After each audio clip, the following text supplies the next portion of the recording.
కర్నూలు తరహా మరో ప్రైవేటు బస్సులో ఘోర ప్రమాదం త్రుటిలో తప్పింది. ఖమ్మం నుంచి విశాఖపట్నం వెళ్తున్న ఆర్ఆర్ఆర్ ప్రైవేట్ ట్రావెల్స్ బస్సులో ఈ తెల్లవారుజామున కొవ్వూరు గ్రామం వంతెన వద్ద మంటలు చెలరేగి బస్సు మొత్తం దగ్ధమైంది.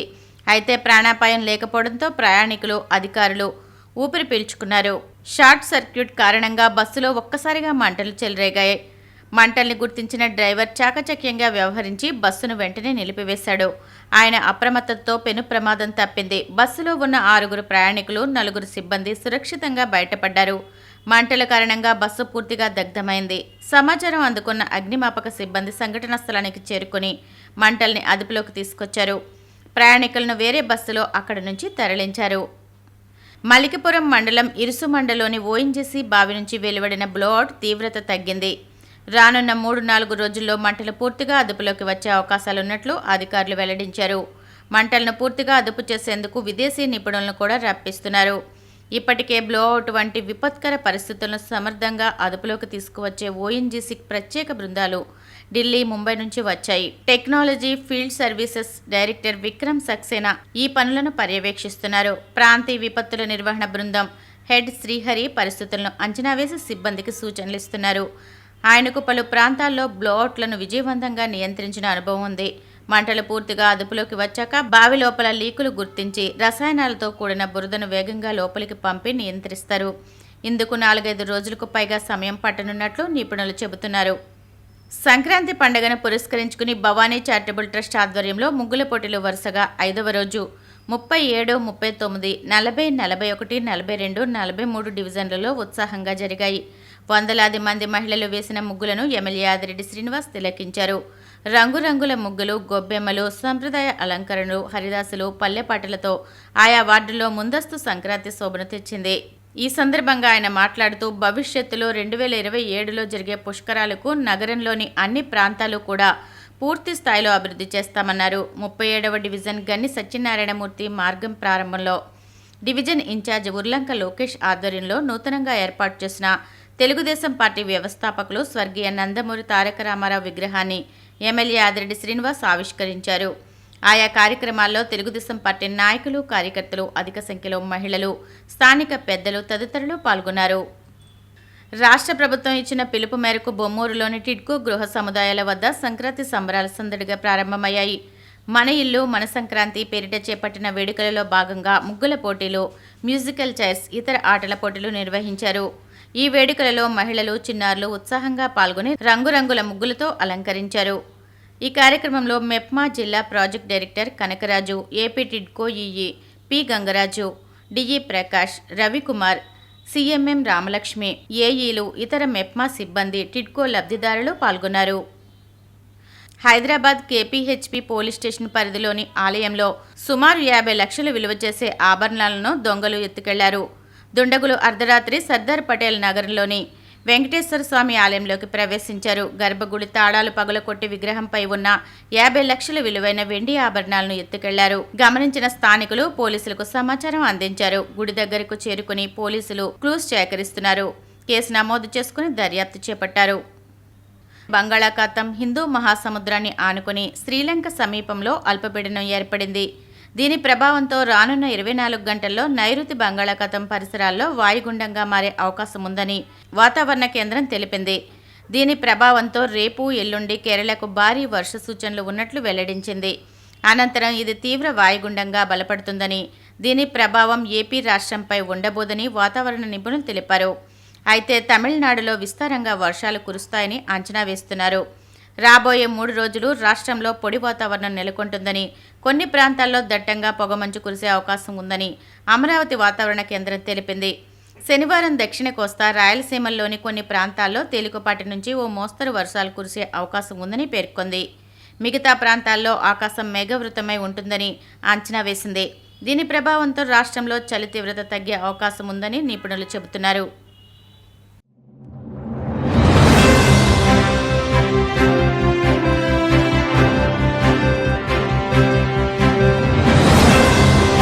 నమస్కారం. సిసిసి డిజిటల్ 230 న్యూస్ బులెటిన్కి స్వాగతం. ముందుగా వార్తల్లోని ముఖ్యాంశాలు.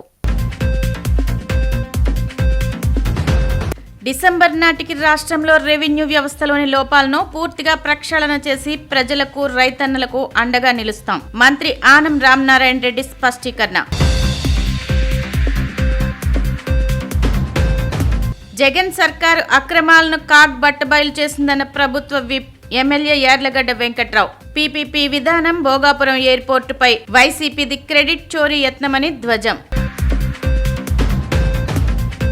గత 5 ఏళ్లలో 108 అంబులెన్స్ సేవలను వైసీపీ ప్రభుత్వం పూర్తిగా నాశనం చేసింది. మండిపడ్డ రాష్ట్ర women's cooperative finance corporation chairperson పీతల సుజాత. భోగాపురం ఎయిర్పోర్టు నిర్మాణ ఘనత ముమ్మాటికి జగన్దేనన్న మాజీ మంత్రి అమర్నాథ్. క్రెడిట్ చోరీకి పాల్పడ్డం టీడీపీకి వెన్నతో పెట్టిన విద్య అని ఎద్దేవా. అధికారం చేపట్టిన వెంటనే రైతుల హక్కులు హరించే ల్యాండ్ టైటిలింగ్ చట్టాన్ని రద్దు చేశామని మంత్రి ఆనం రామనారాయణ రెడ్డి అన్నారు. మీ భూమి మీ హక్కు నినాదంతో ఆత్మకూరు రూరల్ మండలం నువ్వూరుపాడు గ్రామంలో పట్టాదారు పాసు పుస్తకాల పంపిణీ కార్యక్రమంలో ఆయన పాల్గొన్నారు. ప్రభుత్వ రాజముద్ర క్యూఆర్ కోడ్తో జారీ చేసిన పట్టాదారు పాస్ పుస్తకాలను రైతులకు అందజేశారు. ఈ సందర్భంగా మంత్రి మాట్లాడుతూ గత ప్రభుత్వం ఇచ్చిన పాస్ పుస్తకాలు చెల్లని నోటుతో సమానమని, తమ ప్రభుత్వం ఇస్తున్న పాస్ పుస్తకాలు రిజర్వ్ బ్యాంకు జారీ చేస్తున్న కరెన్సీ నోట్ల వలె విలువగలదని పేర్కొన్నారు. రైతుల భూ హక్కులకు చట్టబద్ధ భద్రత కల్పించడమే రాష్ట్ర ప్రభుత్వ లక్ష్యమని తెలిపారు. 2026 డిసెంబర్ నాటికి రాష్ట్రంలో రెవెన్యూ వ్యవస్థలోని లోపాలను పూర్తిగా ప్రక్షాళన చేసి ప్రజలకు రైతన్నలకు అండగా నిలుస్తామని వెల్లడించారు. ఈ ల్యాండ్ టైటిలింగ్ చట్టం ఏదైతే కొత్తగా తీసుకొచ్చారో, తెలుగుదేశం కూటమి నాయకత్వం అధికారంలోకి వస్తే మొట్టమొదట రైతుల హక్కుల్ని హరించేటువంటి ఈ చట్టాన్ని రద్దు చేసి మీ హక్కులు మేము కాపాడడానికి కృషి చేస్తామని చెప్పి ఎన్నికల వాగ్దానంలో మేము అన్నాడు చెప్పడం జరిగింది. చెప్పినటువంటి వెంటనే ఎన్నికలు అయిపోయాయి. మీరందరూ ఆశీర్వదించారు, కూటమి నాయకత్వాన్ని బలపరిచారు. ఈ రాష్ట్రంలో తెలుగుదేశం, బీజేపీ, జనసేన నాయకత్వంలో చంద్రబాబు నాయుడు గారు ముఖ్యమంత్రిగా, మేమందరం శాసనసభ్యులుగా, మంత్రులుగా రావడం జరిగింది. వచ్చిన వెంటనే మొదటి సమావేశంలో మేము చేసిన కార్యక్రమం ఏంటంటే, ఏదైతే ఈ రాష్ట్రంలో 1 కోటి మంది రైతుల యొక్క ఆస్తుల పైన హక్కులు వాళ్ళకి లేకుండా తొలగించే చట్టం తెచ్చారో ఆ చట్టాన్ని వెంటనే రద్దు చేశాం. వ్యవసాయ భూముల రికార్డుగా తీస్తే ఇది కనబడింది మీ క్యూఆర్ కోడ్. ఇన్ని జాగ్రత్తలు తీసుకొని ఇన్ని ఆలోచనతో ఇవాళ మీ ఆస్తిని భద్రపరిచి మీకు ఒక చట్టపరమైనటువంటి కొత్త పాస్ పుస్తకాన్ని ఇవ్వడానికే ఇవాళ కూటమి నాయకత్వం చంద్రబాబు నాయుడు గారు ముఖ్యమంత్రిగా ఈ పని ప్రారంభించామని చెప్పి మీకు మనం చేస్తున్నాం. ఇదంటే 1 సంవత్సరం టైం పెట్టాం. 2026 డిసెంబర్ 31 నాటికి ఈ కొత్త పాస్ పుస్తకాలు అందరికీ ఇవ్వాలి, పాతవి ఇవ్వని వాళ్ళకు కూడా ఇవ్వాలి సరిచేసి. ఇది ఈ ప్రభుత్వం యొక్క ఆలోచన. ఎందుకంటే మీరు గ్రామ సభ పెడితే ఒక అర్జీ, సచివాలయానికి పోతే ఒక అర్జీ, విఆర్ఓ వస్తే ఒక అర్జీ, తహసీల్దార్ వస్తే ఒక అర్జీ. ఈ అర్జీలన్నీ దేనికి అడుగుతున్నారు మీరు? ఏదో మీరు పెన్షన్లకో లేకుంటే మా ఊరికి రోడ్డు, మా ఊరికి కాలువ కావాలని అడగట్లా. నాకు ఇంకా 2 సెంట్ల భూమి ఉండాలి, తక్కువ పడిందని ఒకటి, లేదా నా భూమి పక్కడి భూమిలో కలిసిపోయింది కాబట్టి దాన్ని సరిచేయండి అని ఒకటి, నా భూమి రోడ్లలో కలిసిపోయింది నాకు భూమి సరిచేసి ఇవ్వండి.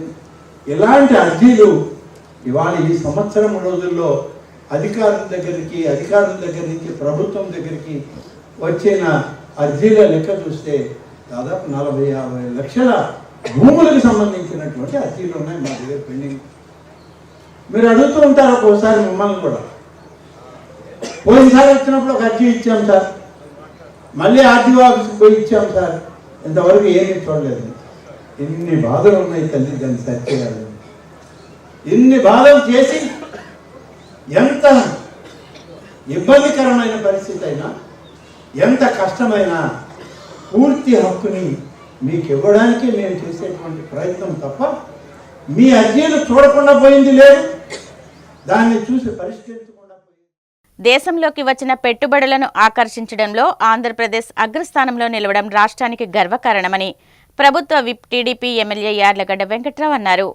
అదే సమయంలో గత వైసీపీ ప్రభుత్వం సంక్షేమం పేరుతో రాష్ట్రాన్ని తీవ్ర ఆర్థిక సంక్షోభంలోకి నెట్టిందని, కాగ్ నివేదిక ఈ అక్రమాలను బట్టబయలు చేసిందని ఆయన తీవ్రంగా విమర్శించారు.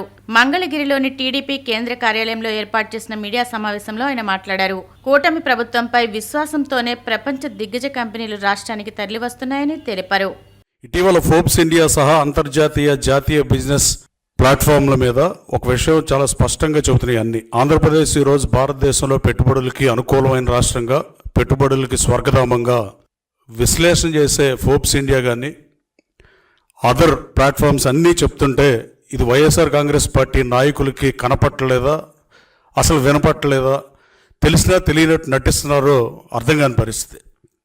అలాగే ఇదేది రాజకీయ పార్టీ మాటో ప్రభుత్వ ప్రకటనో కాదు, ఇది ప్రపంచ వ్యాపార వేదికల విశ్లేషణ, డేటా కలెక్ట్ చేసిన దాని మీద వివిధ ఫోరమ్స్లో వచ్చిన దాన్ని ప్రపంచం మన రాష్ట్రాన్ని గమనిస్తోంది, మన పాలన నమ్ముతోంది, మన దిశని అంగీకరించి పెట్టుబడులు పెడితే మనకు లాభం వస్తుందని ఫార్చ్యూన్ 500 కంపెనీస్ కానీ, గూగుల్ కానీ, ఇంకా ఐటీ కంపెనీలు కానీ అన్నీ భావించే పరిస్థితి. 975 కిలోమీటర్ల తీర ప్రాంతం మనకి ఇవాళ ఉందని కొత్తగా తెలిసిందేం కాదు.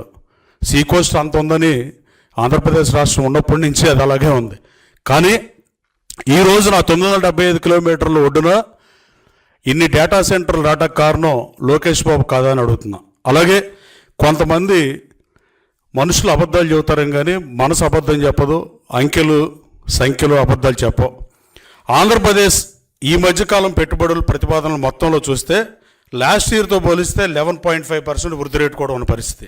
ఏమి చిన్న చిన్న నెంబర్స్ కాదు, యాదృచ్ఛికంగా వచ్చిన పెట్టుబడులు ఆయాచితంగా మనం ప్రభుత్వం ఏం పనిచేయకుండా, ముఖ్యమంత్రి గారు పనిచేయకుండా, లోకేష్ బాబు పనిచేయకుండా, ఉప ముఖ్యమంత్రి గారు పనిచేయకుండా వచ్చిన నెంబర్స్ ఏం కాదు.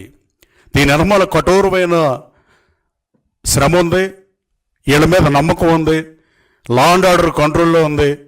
ఇలా అనేక కారణాలతో పెట్టుబడి పెట్టేవాడు లాభం వచ్చే దగ్గరికి వ్యాపారం చేస్తాకెళ్తాడు తప్ప మనం పిలిస్తేనో నువ్వు పిలిస్తేనో పరిశ్రమలు పారిపోయినాయి. దానికి బెస్ట్ ఎగ్జాంపుల్ అశోక్ లేలాండ్ నా కాన్షియన్స్ లేదు. మళ్ళీ మన ప్రభుత్వం వచ్చాక గౌరవ మంత్రి లోకేష్ బాబుతో ఓపెన్ చేయించాం. అలాగే 2 ఐటీ కంపెనీలు మేధా టవర్లో ఓపెన్ చేసిన పరిస్థితి.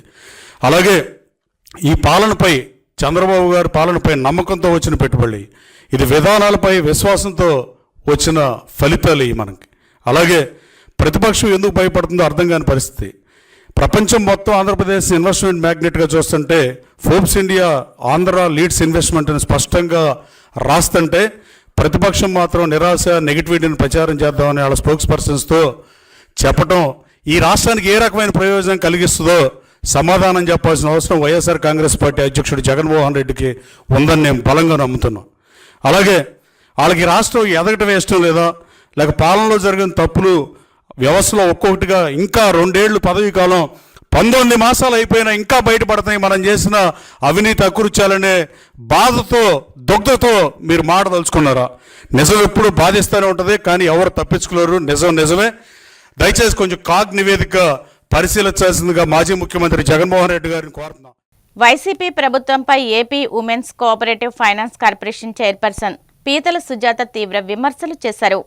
మంగళగిరిలోని టీడీపీ కేంద్ర కార్యాలయంలో ఏర్పాటు చేసిన మీడియా సమావేశంలో ఆమె మాట్లాడారు. గత 5 ఏళ్లలో 108 అంబులెన్స్ సేవలను వైసీపీ ప్రభుత్వం పూర్తిగా నాశనం చేసిందని, కనీసం నిర్వహణ కూడా పట్టించుకోలేదని మండిపడ్డారు. ప్రస్తుతం అధికారంలో ఉన్న కూటమి ప్రభుత్వం 108 సేవలను మెరుగుపరిచి ప్రజలకు అత్యవసర వైద్యం త్వరగా అందేలా చర్యలు తీసుకుంటుందని స్పష్టం చేశారు. కూటమి ప్రభుత్వం వచ్చిన తర్వాత ప్రజల ప్రాణాలను రక్షిస్తూ అత్యధికమైనటువంటి సౌకర్యాలతో ఈ రోజున 108 వెహికల్స్ నడుస్తున్నాయి. గతంలో ఎన్నడూ లేని విధంగా ఉత్తమమైనటువంటి వైద్య సేవలు ప్రజలకు ఈ 108, 10 వాహనాలు కూడా పనిచేస్తున్న విషయాన్ని కూడా ప్రజలందరికీ కూడా తెలియజేస్తున్నాం. ప్రజలకు మేలు చేయాలి, ప్రజలందరూ కూడా ఆరోగ్యంగా ఉండాలి అని ఒక మంచి సంకల్ప బలంతో ఈ రోజున గౌరవ ముఖ్యమంత్రి వర్యులు శ్రీ నారా చంద్రబాబు నాయుడు గారి యొక్క సారథ్యంలో కూటమి ప్రభుత్వం పనిచేస్తున్న విషయాన్ని కూడా నేను ప్రజలకు తెలియజేస్తున్నా. 104 వెహికల్స్ ద్వారా ప్రజల ఇంటి వద్దకే వెళ్ళి దాదాపుగా 41 రకాలైనటువంటి వైద్య పరీక్షలు నిర్వహించడం జరుగుతుంది. అంతేకాకుండా కూటమి ప్రభుత్వం అధికారంలోకి రాగానే ప్రజలకు మెరుగైనటువంటి వైద్య సేవలు అందించాలనే లక్ష్యంతో జాతీయ ప్రమాణాలకు అనుగుణంగా 300కు పైగా కొత్త అంబులెన్స్లను వినియోగంలోకి తీసుకురావటం జరిగింది అనే విషయాన్ని కూడా ప్రజలకి చాలా సంతోషంగా తెలియజేస్తున్నాం. వైసీపీ హయాంలో కనుక మనం చూస్తే 108 వాహనాలన్నీ కూడా చాలా నిరుపయోగంగా పడేశారు, నిర్లక్ష్యంగా వదిలేశారు, తుప్పు పట్టిపోయినాయి. మనం ప్రతి జిల్లాలో చూస్తే కనుక 108 వాహనాలని ఎట్లాగ నిర్లక్ష్యంగా వదిలేశారనేది ప్రజలకు తెలుస్తుంది. వాళ్ళు తప్పు చేసి ఈ రోజున మంచి చేస్తున్నటువంటి కూటమి ప్రభుత్వాన్ని తప్పు పట్టడం, తప్పుడు ప్రచారం చేయటం అనేది అసలు క్షమించరాని నేరం. వైసీపీ వాళ్ళు అంత ఘోరంగా దిగజారిపోయారు. సోషల్ మీడియా ఉంది కదా అనేసి ఏదొకటి అట్లాగా సోషల్ మీడియాలో పెట్టేస్తే అయిపోతుంది అనుకుంటున్నారు. మేము ఈ రోజున కూటమి ప్రభుత్వం వచ్చిన తర్వాత 300 కొత్త అంబులెన్స్ని తీసుకురావటం జరిగింది. అంటే వైసీపీ టైంలో కన్నా కూటమి ప్రభుత్వంలో 50% పైన మేము కొత్త అంబులెన్స్ తీసుకొచ్చి వైద్య సేవల నిమిత్తం ప్రజలకి అందుబాటులోకి తీసుకురావటం జరిగింది. ఈ రోజున మేము చాలా నిష్పక్షపాతంగా ప్రజలకి వైద్య సేవలు అందిస్తున్నాం చంద్రబాబు నాయుడు గారి యొక్క సారథ్యంలో. ఈ రోజున మీరు తప్పుడు ప్రచారం చేయటం ఎంతవరకు కరెక్ట్ అండి? ఇది ఈ రోజున చూస్తే ప్రజల భద్రత పట్ల కానివ్వండి, వారికి అందే సదుపాయాల పట్ల కానివ్వండి, నాణ్యత పట్ల కానివ్వండి, గౌరవ సీఎం గారు ఎక్కడా ఎప్పుడూ కూడా రాజీ పడరు. డిసెంబర్ 31న కనుక మనం తీసుకుంటే 237 పైగా అంబులెన్స్ సేవలు ప్రజలకు అందించడం జరిగింది. 100 మందికి పైగా ప్రాణాలను ఈ 108 వాహనాల ద్వారా రక్షించగలిగాం. ఈ రోజున రాష్ట్ర ప్రజల యొక్క ప్రశంసలు 108 పొందిన విషయాన్ని కూడా నేను తెలియజేస్తున్నాం. ఒక్కసారండి నేను ప్రజలకు తెలియజేస్తున్నా, రాత్రి పగలు తేడా అనేది లేకుండా 108 సేవలు కానివ్వండి, 104 సేవలు కానివ్వండి ఈ రోజున ప్రజలకు అందిస్తున్నారు. భోగాపురం ఎయిర్పోర్టు నిర్మాణ ఘనత ముమ్మాటికి జగన్దేనని, అయితే దాన్ని కూడా టీడీపీ నేతలు తమ ఖాతాలో వేసుకుంటున్నారని వైసీపీ అనకాపల్లి జిల్లా అధ్యక్షుడు మాజీ మంత్రి గుడివాడ అమర్నాథ్ మండిపడ్డారు. విశాఖపట్నం వైసీపీ కార్యాలయంలో ఆయన మీడియాతో మాట్లాడారు. ఫస్ట్ టెస్ట్ ఫ్లైట్ ల్యాండింగ్ నేపథ్యంలో ఈ ఘనత తమదేనని చెప్పుకుంటున్న టీడీపీ నేతలు ఎయిర్పోర్టు నిర్మాణంలో వారి కంట్రిబ్యూషన్ ఏముందని ప్రశ్నించారు. క్రెడిట్ చోరీకి పాల్పడడం వారికి వెన్నతో పెట్టిన విజయాన్ని ఎద్దేవా చేశారు. జగన్మోహన్ రెడ్డి గారు సాధించినటువంటి ఒక గొప్ప కార్యక్రమాన్ని ఉత్తరాంధ్ర ప్రజల తాలూకా కళ అయినటువంటి భోగాపురం ఇంటర్నేషనల్ ఎయిర్పోర్ట్ నిన్న మొదటి టెస్ట్ ఫ్లైట్ ల్యాండ్ అయినటువంటి సందర్భంలో ఆ కూటమికి సంబంధించినటువంటి నాయకులందరూ కూడా పెద్ద ఎత్తున మరొకసారి క్రెడిట్ చోరీకి తెరలేపినటువంటి పరిస్థితులు చూస్తూ ఉన్నాం. వాస్తవానికి భోగాపురం ఇంటర్నేషనల్ ఎయిర్పోర్ట్ దాని తాలూకా బ్యాక్గ్రౌండ్ కానీ, దానికి సంబంధించినటువంటి భూ సమీకరణ కానీ, దానికి సంబంధించినటువంటి పర్మిషన్స్ కానీ, కేంద్ర ప్రభుత్వం నుంచి రావాల్సినటువంటి క్లియరెన్స్లు కానీ, లేదా ప్రైవేట్ డెవలపర్ ఎవరైతే ఆ ఎయిర్పోర్ట్కి సంబంధించి జిఎంఆర్ గారు ఉన్నారో వారికి సంబంధించినటువంటి క్లియరెన్స్లు కానీ, వారికి ఆ సంస్థకు సంబంధించినటువంటి ఫైనాన్షియల్ క్లోజర్స్ కానీ, ఇవన్నీ ఎప్పుడు జరిగాయి, ఎలా జరిగాయి అనేటువంటిది కనీస ఆలోచన అవగాహన లేకుండా ఈరోజు మేము అధికారంలో ఉన్నాం కాబట్టి ఈ ఘనతంతా కూడా మాదే అనేటువంటి విధంగా వారు సంబరపడుతున్నటువంటి సందర్భాలు నిన్న మొన్నటి నుంచి చూస్తూ ఉన్నాం. నిన్న మా ప్రతిపక్ష నాయకులైనటువంటి మా పార్టీ సీనియర్ నాయకులు బొత్స సత్యనారాయణ గారు కూడా దీనికి సంబంధించినటువంటి కొన్ని విషయాలు మీ అందరితో కూడా మాట్లాడారు. అనేక వేదికల మీద మా పార్టీ నాయకత్వం కూడా అనేక సందర్భాల్లో మాట్లాడుతూ వచ్చింది. ఏమన్నా అంటే 2019 ఫిబ్రవరి 14వ తారీఖున చంద్రబాబు నాయుడు గారు దీనికి శంకుస్థాపన చేశారు. ఈ ఘనతంతా మాదే అని చెప్పుకుంటా ఉన్నారు. 2019 ఫిబ్రవరి 14 అంటే 2019 సాధారణ ఎన్నికలకి సరిగ్గా 25 రోజుల ముందు, అంటే మరో 25 రోజుల్లో ఎన్నికల నోటిఫికేషన్ వస్తుంది అని చెప్పి తెలిసి ఈ ప్రాంత ప్రజల్ని మరొకసారి మభ్యపెట్టాలనేటువంటి ఒక ఆలోచనతో చంద్రబాబు నాయుడు గారు చేసినటువంటి శంకుస్థాపనది. ఆ రోజు ప్రభుత్వం దగ్గర భూమి లేదు, సంబంధించినటువంటి క్లియరెన్సులు లేవు, సంస్థకు సంబంధించినటువంటి ఫైనాన్షియల్ క్లోజర్స్ జరగలేదు. అది ఫస్ట్ ఆఫ్ ఆల్ ఈ పని చేయడానికి కావాల్సినటువంటి ల్యాండ్ ఎక్విజిషన్ ఏదైతే ఉందో, ఈ ల్యాండ్ ఎక్విజిషన్ అనేటువంటిది 90% వరకు పూర్తే కాలేదు. మరి శంకుస్థాపన ఎలా చేశారు చంద్రబాబు నాయుడు గారు అంటే, ఈ శంకుస్థాపన చేయడంలో చంద్రబాబు నాయుడు గారు పెద్ద దిట్ట. అది ఏ ప్రాజెక్ట్ కన్నా దానికి పర్మిషను, భూమి, కాంట్రాక్టర్ ఎవరు లేకపోయినా శంకుస్థాపన చేయడంలో చంద్రబాబు నాయుడు గారిని మించినటువంటి నాయకుడు బహుశా నాకు తెలిసి దేశ చరిత్రలో ఎవరు కూడా లేరు. ఎవరికో పుట్టినటువంటి బిడ్డకి పేరు పెట్టుకునేటువంటి రకం చంద్రబాబు నాయుడు గారు, ఈ కూటమి ప్రభుత్వం. ఇది అనేక సందర్భాల్లో గడిచినటువంటి 2 సంవత్సరాలుగా చెప్తూ వచ్చాం. సో ఇప్పటికన్నా వారి తీరు మారుతుంది. వారు చేసుకున్నటువంటి కార్యక్రమాలకు ఏదన్నా వారు పేరు పెట్టుకుంటారేమో అని చెప్పి చూసాం, కానీ పెద్దగా వారు చేసినటువంటి కార్యక్రమం లేదు.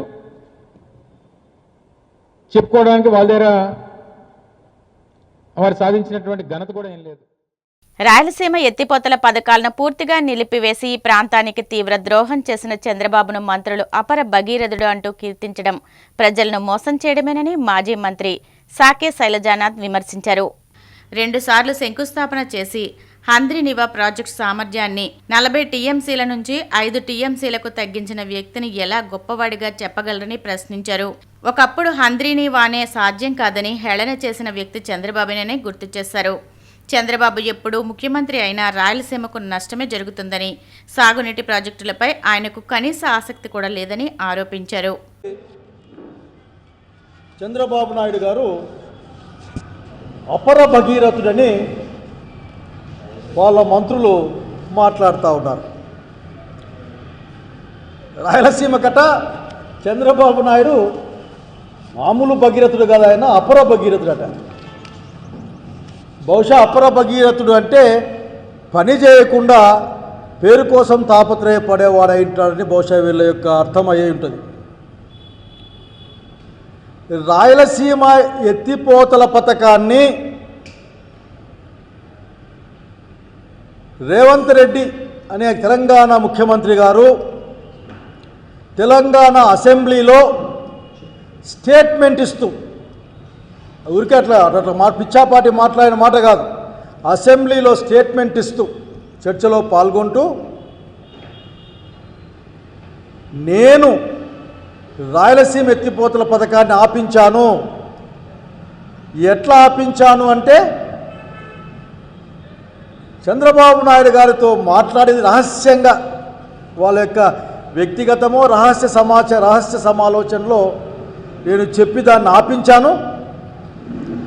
కావాలంటే నిజ నిర్ధారణ కమిటీ వేసుకోండి, రాయలసీమ ఎత్తిపోతల పథకం ఆగిద్దో లేదో చూసిరండి అని చెప్పేసి ఆ తెలంగాణ అసెంబ్లీలో ఉన్న ప్రతిపక్షాలకు ఆయన ఒక సవాల్ లాంటి మాట కూడా ఇచ్చాడు. నేను రేవంత్ రెడ్డి గారి గురించి పెద్దగా పట్టించుకోవడం లేదు, ఆలోచించడం లేదు. ముఖ్యమంత్రిగా ఆయన నిజం చెప్పి ఉంటాను అనుకుంటా ఉన్నా నేను. అంతేకాకుండా రంగారెడ్డి ప్రాజెక్టుని ముందుకు తీసుకెళ్ళడానికి కూడా మాకు ఒక విధంగా ఒప్పందం కుదిరిందని అర్థం వచ్చే విధంగా ఆయన మాట్లాడాడు. అయ్యా చంద్రబాబు నాయుడు గారు, ఒక వారం రోజులు మీరు ఎక్కడికో వెళ్ళిపోయారు. ఎక్కడికి వెళ్ళిపోయారో అయితే మాకే తెలియదు. మీకు ఓట్లేసి మిమ్మల్ని ముఖ్యమంత్రిగా చేసిన ఆంధ్రప్రదేశ్ ప్రజానీకానికి తెలియదు, తెలిసిన అధికారులేమో బయట పెట్టలేదు. ఓకే, మీరు సొంత పని మీద పోయారని చెప్తా ఉన్నారు. రాజ్యాంగం పైన ప్రమాణం చేసిన ఒక ముఖ్యమంత్రికి సొంతం అంటూ ఏదో ఉంటుందంటే నమ్మను. దానికి తగిన విధంగా అనుమతులు పొందే పోవాలి. బహుశా అనుమతులు కూడా రహస్యంగా ఉన్నాయంటే ఆ రహస్య పర్యటనలోని వ్యక్తిగతం ఏదో మీరు చెప్పాల్సిన అవసరం ఉంది. కానీ ఈ రోజున రాయలసీమ ప్రజలు మీ నోటి మాట కోసం ఎదురు చేస్తూ ఉన్నారు. మీరు కన్ఫెస్ అవుతారా? అవును, ఆ రోజున రేవంత్ రెడ్డి గారికి, అంటే ఆయన శిష్యుడు, రాజకీయ శిష్యుడికి, రేవంత్ రెడ్డి గారికి, వదిలేండి పార్టీలు వేరే ఉన్నాయి, ఇప్పుడు రేవంత్ రెడ్డి గారికి నేను మాట ఇచ్చాను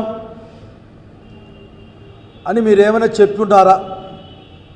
లేకపోతే ఆ రంగారెడ్డి ప్రాజెక్ట్ని తీసుకెళ్ళడానికి ముందుకు ఎత్తిపోతల పథకాన్ని 800 అడుగుల నుంచి తీసుకెళ్ళడానికి ఒప్పుకున్నామనే విధంగా ఆయన మాట్లాడుతూ ఉన్నారు. మీ దగ్గర నుంచి, మీ నోట్లో నుంచి ఆ మాటల కోసం ఎదురు చూస్తాను ఆంధ్రప్రదేశ్ రాష్ట్రం, ముఖ్యంగా రాయలసీమ ప్రజలు. మీ వాళ్ళేమో మీరు అపర భగీరథుడు. బాగుంది, నాకు మీ భగీరథత్వం నాకు బాగా గుర్తుకుంది ఇప్పటికి కూడా. ఇదే అనంతపురం జిల్లాకి హంద్రీనీవా రావాల్సి వస్తే 40 టీఎంసీలతో ప్రాజెక్టు మొదలైతే దాన్ని కేవలం 5 టీఎంసీల తాగునీటి ప్రాజెక్టుగా మార్చి 2 సార్లు ఆత్మకూరు మండలంలోనూ ఉరవకొండ దగ్గర 2 సార్లు శిలా ఫలకమేసిపోయిన గొప్ప భగీరథుడు మీరు. రాయలసీమ ఎత్తిపోతల పథకాన్ని గురు శిష్యులు చంద్రబాబు, తెలంగాణ సీఎం రేవంత్ రెడ్డి కలిసి నాశనం చేశారని మాజీ డిప్యూటీ సీఎం అంజాద్ బాషా విమర్శించారు. రాయలసీమ ప్రజల భవిష్యత్తును తాకట్టు పెట్టిన ఈ చర్య సీమకు చేసిన ఘోర ద్రోహంగా ఆయన అభివర్ణించారు.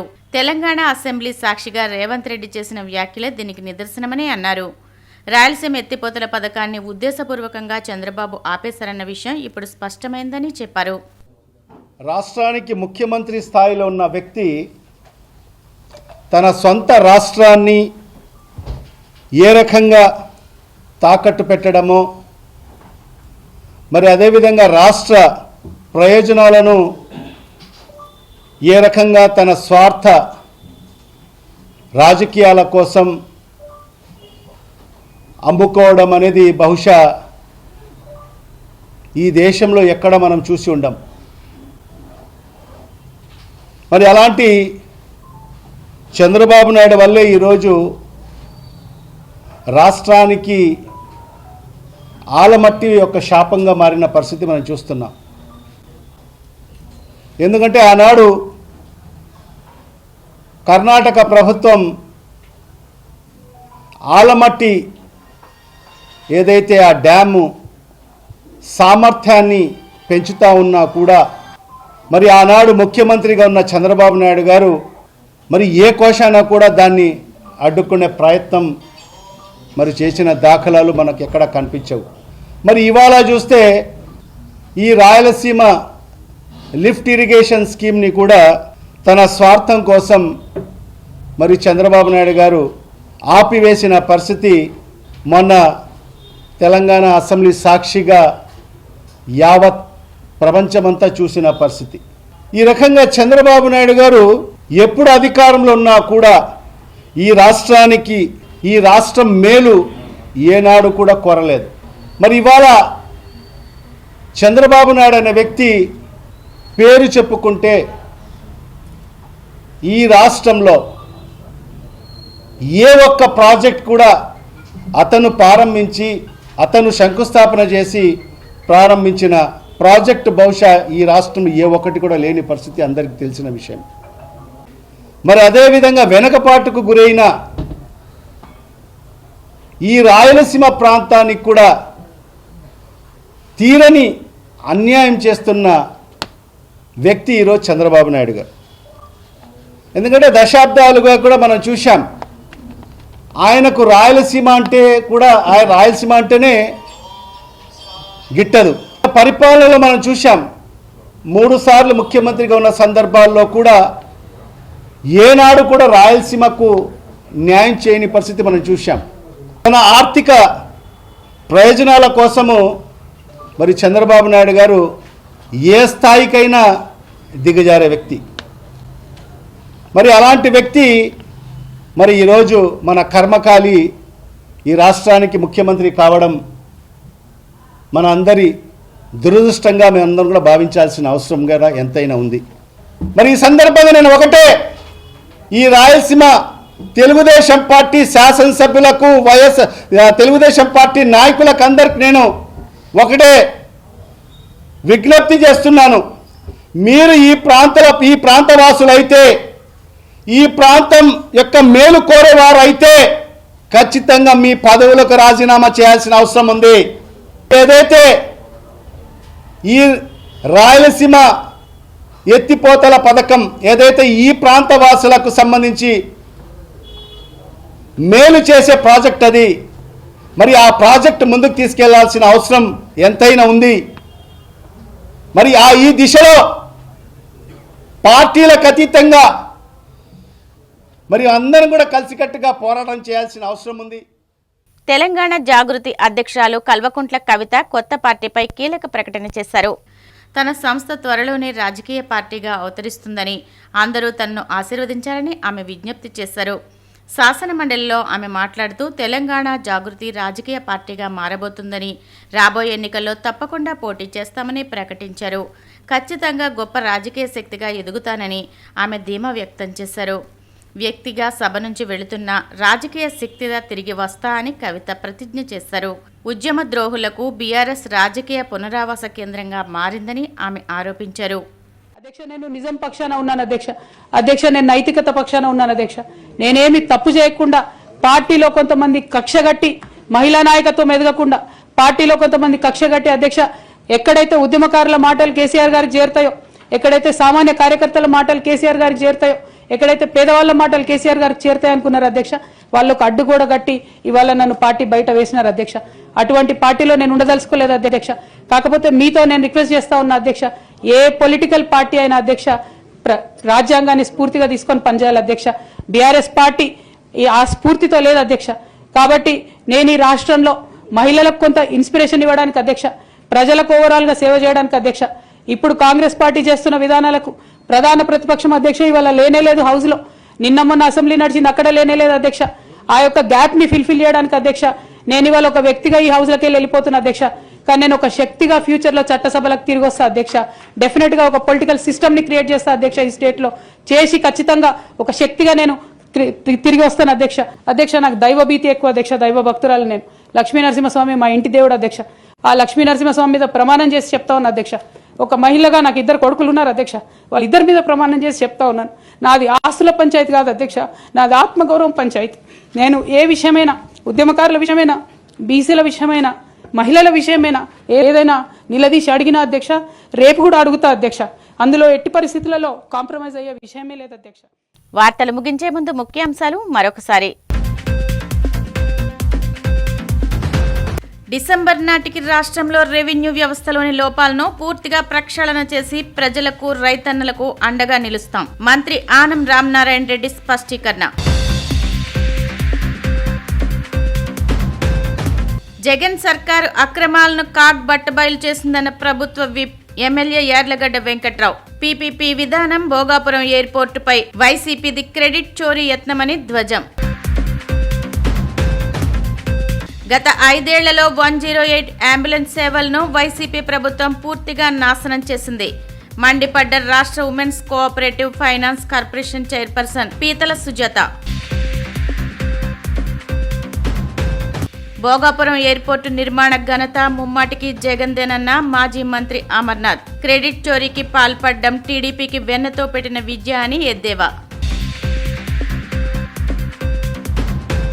ఈనాటి సిసిసి డిజిటల్ 230 న్యూస్ బులెటిన్ ఇంతటితో సమాప్తం. నమస్కారం.